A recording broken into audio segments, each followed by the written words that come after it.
The character of Josie is kind of type A, given her job. What what kind of character quirks beyond the script did you want to give her? Oh, you know what I loved about this whole project is, and especially working with Jake, is I felt like I was able to bring so much of me to this role, like more than any other ones. Cause like I'm a bit type A. I'm a bit quirky. I'm so awkward. I've definitely been in awkward situations before where, whether it be in my hometown, more than one ex showing up at the local bar. And I've been like, oh, okay. Oh, and they're both here. That's wonderful. This is great for me. So it's like, Josie felt like such a big part of me already, even just from reading the script. And then like everything that she went through was so personal to me too, like with everything with her parents and with her relationship. So yeah, I wanted to bring a lot to Josie because it felt so right to do so. Like the groundwork was all there from Jake. Yeah. So, if we are lucky, we all go through the machinations of courtship. Since your character had to arc through that fairly quickly, how did you compartmentalize the feelings Josie had for Sam, especially when shooting out of order? Oh, interesting. I mean, it was well, the shooting out of order is something I'm used to. Like I try and map out like where she is along the journey and like annotate, okay, this is where this happened, this is where this happened. Like at the top of my side, sometimes I'll like write out, okay, at this point in time, this has happened already. And then at Right. the end of the scene, I'll be like, and this is where she's going. So that was kind of how my thought process went in terms of like keeping track of everything and where she is. But yeah, no, it was interesting because we Jake and I were very specific about how she felt about the different exes and making that kind of its own thing. Like I have, maybe brother sister vibe over here, or like just like a really beautiful adoration for this one here, and then this one is like the one that's still an option, and things were left unsaid, and there's still that romantic spark there. So that was interesting to play with this whole dynamic. Right. And you really don't know until you get on the set where you're going, right? Pretty Yeah, much. I mean, sometimes we can talk about it before, but normally, the Yeah. director has a game plan, and when you get Right. there, he's going to let you know this is the plan for today. This is where we're shooting everything. So, Right. Very good. So these films exist because a majority of the audience have a connective tissue to Christmas and the holiday season. What is your connective tissue, and how do you transfer it to Josie in that sense? um, I think that Christmas has just such a nostalgic and almost like magical feel to it. Like as soon as the Christmas music starts playing, and like even in LA, we don't get the snow, but you'll hear the Christmas music Sure. playing. And it just like instantly for me reverts me back to childhood. And I think that's what's so beautiful about Christmas is there's something that feels so like safe and cozy and warm about it. And I think that's what these movies are able to capture is that essence of safety, community, family, nostalgia, magic. And I think we all want to believe in magic and that it can all, we can have our dreams come true and we can live the fairy tale life and we can have the happy ending and, find our love and our soulmate. So I think that's what gives people hope and kind of that beautiful sense of wonder when they watch these movies. Every year. Every Yeah. year. Yeah. Yeah. Now, you spent 10 years on One Life to Live. What did that production schedule teach you about acting on the fly and the mechanics of getting such a program on the air?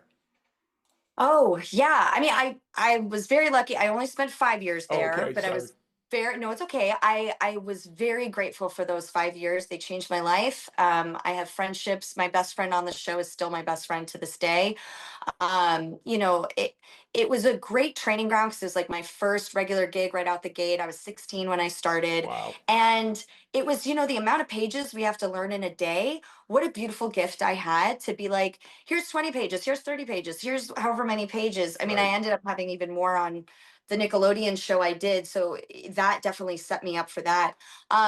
yeah, it was just great training ground for the memory process of doing Yeah. that and Yeah. being able to just like, okay, I'm going to memorize all the lines right away so that then I can play already knowing what I'm saying and that I'm not like thinking about the words in the moment. That's just there.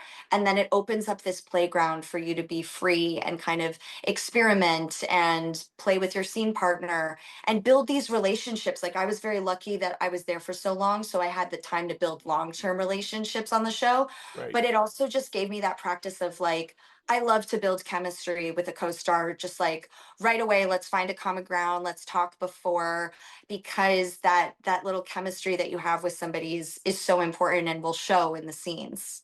Yeah. What a great training ground. Yeah. Um, how did you make the transition from actor to director, and what are some things you learned while being a director that helped you be a better actor? And opposite to that, how had being an actor made make you a better director? Nice. Yeah. I have people, okay, great question. Great question. I have people ask me all the time, what do you like better, acting or directing? And I love the way you put it because you understand that they are so deeply connected. Yeah.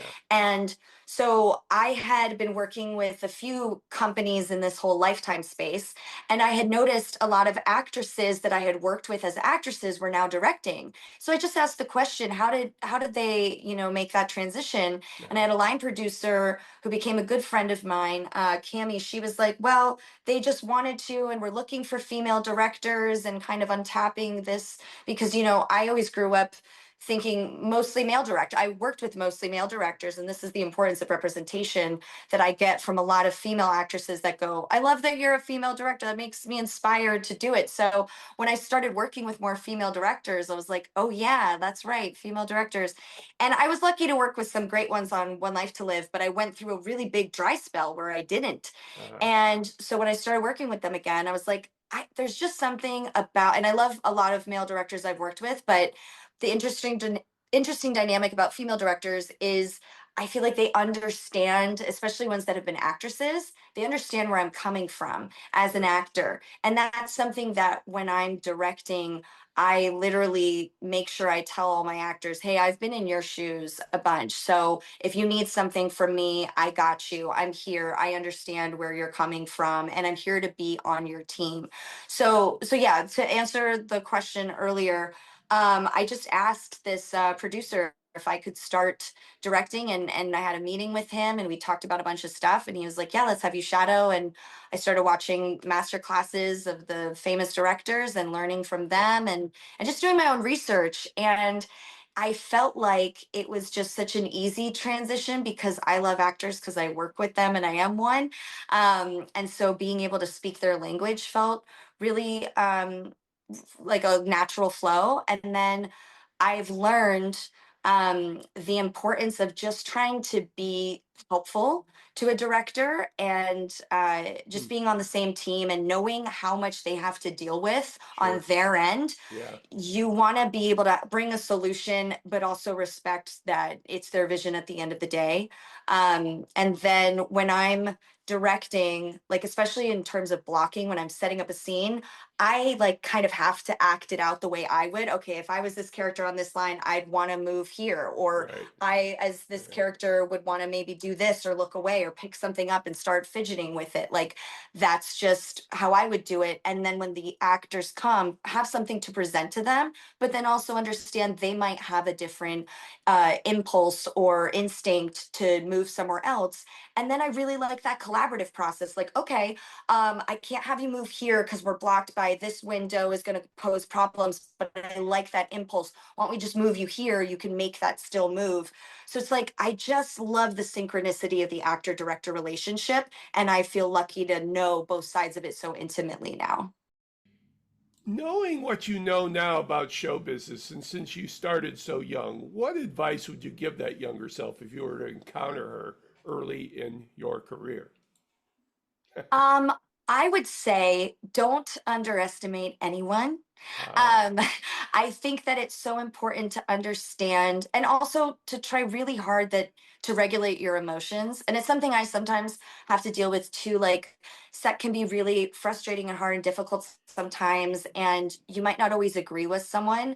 But Hmm. I think what's been really great that I'm trying to navigate in work relationships and personal relationships is like trying to find a way to effectively communicate creative differences in a way that feels safe, where the other person knows that you're not trying to combat them or be, attacking their idea. It's more about, hey, how do we find the common ground here? Because I'm kind of feeling this, and I understand that you feel this. So where can we find the middle ground? I've had to learn that a lot with directing because I work with a team of people, and I work with, actors have their own personalities, production designers have their own personalities, and they all like to be talked to differently. But at the end of the day, I feel like the importance of acknowledging, hey, that was a really great idea. Let's see if it still fits in the broader picture, Right. because it might not, but always voice your opinion to me, because even if that single idea doesn't work in this puzzle piece we're working on,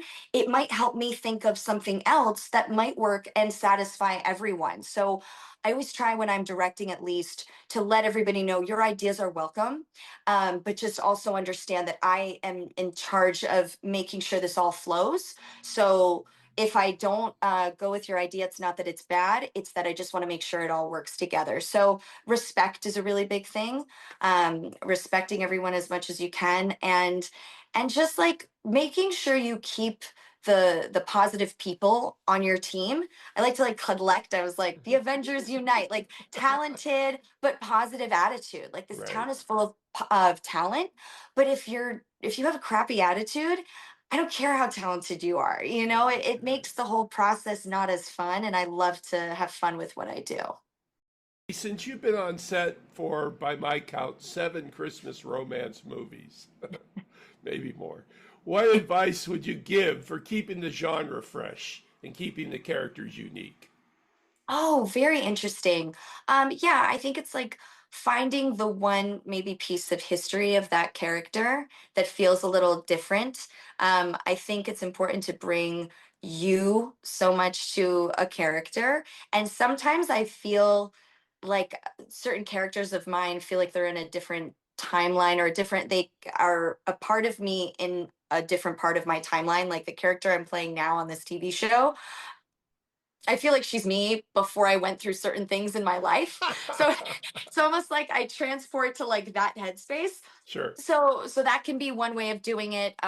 Sometimes it comes in the story. Like I have this one scene partner, one co-star who plays my prince in every single Oh my Prince movie I've been in. And I think we're on like 4 or 5 now. But my character's different each time. He's a different prince. I'm a different girl. Sure. And a lot of times it comes from like, if I'm a reporter, like what kind of energy is that? Or like, Right. with this one, she's very type A because of everything that she needs to run the show at the hotel. So then I was also at an animal shelter. So that like she's a bit softer, and she like cares so much about, people and animals. And so a lot of times the story will dictate what that uniqueness is, but I think always bringing you is important. So, Brittany Underwood, what is your best 1 minute pitch for your featured role in Exes of Christmas Past, premiering on Tubi November 16th? Hey everybody. I just want to say I was so fortunate to be able to be a part of this movie, The Exes of Christmas Past, which meant so much to me personally for so many reasons. The story was so personal. It's a story about, reconnecting with people from your past, the importance of family and the relationship with your parents and your hometown and all of those nostalgic memories. So I think it has something for everybody. And it's a time to all come together. So I hope everybody can tune in and watch X's of Christmas Past on Tubi November 16th. This is Patrick McDonald for HollywoodChicago.com. Copyright 2025.